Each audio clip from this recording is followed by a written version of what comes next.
Welcome to our latest quarterly update. I'm joined here today by Gregor Hirt, our global CIO of Multi Asset.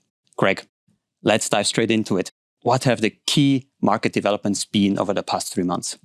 Well, recent months have seen a roller coaster ride across the financial markets for both equities and fixed income. The summer's equity bear market rally was followed by a sharp correction, and we are now seeing key indices climbing again. A new British government presenting more traditional economic policies than the previous one, as well as the new Italian government's softer than expected stance toward the EU, have served to calm European markets. Indeed, investors have now finally come to the realization that both the Fed and the ECB are serious about their commitment to fighting inflation and will do whatever it takes.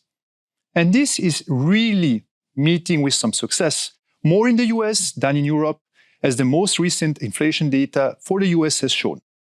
So while speculations about the pivot in central bank policy are premature in our view, they can certainly support risky assets in the short term. Thank you for that. So what do you expect to see over the next quarter? Well, for equities, we have tactically moved to a more neutral stance as seasonality and high cash levels could be supporting for markets. However, the long-term view remains a rather cautious one, as market expectations for longer-term inflation are still too low while earnings expectations remain too optimistic. In Europe, we maintain a cautious view, as a winter and spring recession is our baseline case, while inflation data remain worrying despite a very calming down in the energy supply situation. On the contrary, Japan is our preferred market for the moment, largely thanks to its attractive valuation and the Bank of Japan staying on course for now. In emerging markets, there are signs for some opportunities in Latin America.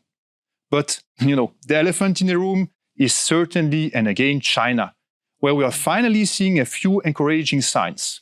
Indeed, the latest G20 meeting between Xi and Biden was more constructive than we had expected, and the new, slightly more relaxed 20-point COVID policy should support domestic consumption. But there are still the need for confirmation of much better economic numbers. Finally, in terms of currencies, our outlook on the US dollar remains constructive, also as a hedge to market risk. A hawkish Fed, global risk aversion, a low-growth environment in the Eurozone means we are positive on the greenback with respect to the major currencies. Thank you for these insights. What does this mean, though, for your positioning in your portfolios? Well, we remain overall cautious in our views of risky assets, even though tactically we have neutralized a large part of our underweights. Recessionary risks are very high, and we expect the major central banks to continue with monetary tightening. Indeed, timing equity market recoveries is heavily dependent on how the coming recession develops on both sides of the Atlantic. The first halves of recession historically offer the best entry points as valuation begin to bottom out. In the US, this should happen in the second part of 2023. Now, what is for sure is that TINA, there is no alternative, has gone, as US government bond yields have risen above 4%. We therefore added some weight in US govies, especially as the Fed is ahead of the ECB in the rate cycle, with now significant hikes having been already priced in.